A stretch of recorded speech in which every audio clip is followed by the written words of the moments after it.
do you make a point, you always vote, sometimes vote, or you never vote? What is like the main concern that's on your mind when you cast that ballot? Do you have faith that either government, whichever government forms, that they'll be able to address some of the issues you've mentioned, like specifically cost of living? Politics is a game, you know, and I guess we'll see who wins on Monday. Oh, we always vote, and our whole family too. So we got 3 girls, they're all over 19, 20, 21. Last time I checked anyways, I sometimes mix up the dates.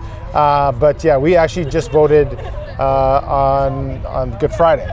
Nope, I've always voted. I think it's a right that we have. I think that everyone should vote, get out and have a voice. And if you don't, then you can't really have a say in what goes on. So yeah, I would say I always vote. I always have, as soon as I could.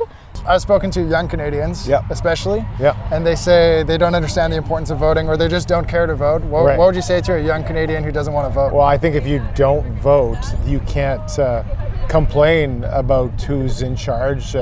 Who like everyone's vote counts. You know, sometimes we think it doesn't because most of the votes get counted up, or a lot of them in urban Toronto or Montreal, Quebec, and all that stuff. But you know what? Every vote counts. If you don't vote, that's one less vote for whoever party that you support, whether that's red, blue, otherwise. So for sure, I think it's really important.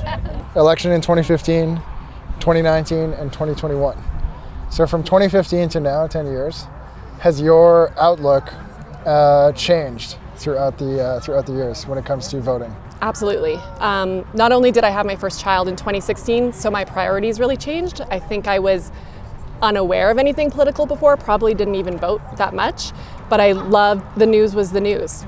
So I thought it was all truth. I didn't really realize that there were certain biases that certain channels might have. That just wasn't common knowledge to me. So that's where I got all my information, and of course that's before social media was even that big. And then after having a kid, I started figuring out that certain things were really important, and I looked further into it, and I couldn't believe there was such a contrast in other places, and that maybe certain channels were telling a very specific story that may or may not be true. And that really opened my eyes to a wider scope. My parents always brought us to the voting polls with them and would show us. And now I've started to do that with my daughter. She's 8. And we've had several elections, just like by-elections and stuff in the riding that I live in. And so I take her every single time. And this last time we went to advance polls and I brought her in and she put the little ballot in the box, and she understands, and she talks about when she'll see an election sign, she'll be like, "Mom, is that the Conservative or is that the Liberal?" And she's starting to understand the signs and the colors, and she's getting involved and understanding where we stand as a family for our values and the party that we kind of align ourselves with a little bit more. But also we just teach them on in Canada, we want the best for Canada, and we want the best for your future, and this is why we align ourselves with a certain party. basically save Canada for my children and their children's future. I think that there's a lot of things that have gone awry over the last several years since COVID, freedom of speech, freedom from just a lot of things in general. So I'm just looking to basically have my voice heard, and cost of living would be a big one for me. Economics is massive right now. So just kind of controlling spending. A lot of climate change stuff, whether you're for or against it, that's a big thing. Affordable housing, a lot of these things related around those things. Yeah. So you moved to Canada how many years ago? 18 years ago. Why do you think voting is important? Because for me, I have 2 kids, 2 boys. I just want to make sure that I have to vote for the right person to make sure it helps them for their future. The next Prime Minister, whoever they are, yeah, they're standing right here in front of you. What are you going to say to them?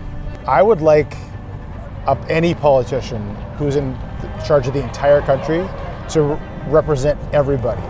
It seems like people that are in power try to represent one set of interest groups over another because they align with their party, and I would love to see a Prime Minister represent everybody. And so I would recommend that the PM bring it back, make it simple. Let the MPs, the members of Parliament, represent their people, and the MP, the Prime Minister, should just listen. Regardless of who forms government, but whoever they are, let's say they're standing right here in front of you, what would you say to them? What do you eat for breakfast? I don't know. I'd probably just say, wow, you've got a lot of guts, and it must be really hard to have your face and your family out there, and I really hope you're doing it for the right reasons and are listening and make the right choices, because it's not all about you. Right. That's probably what I'd say.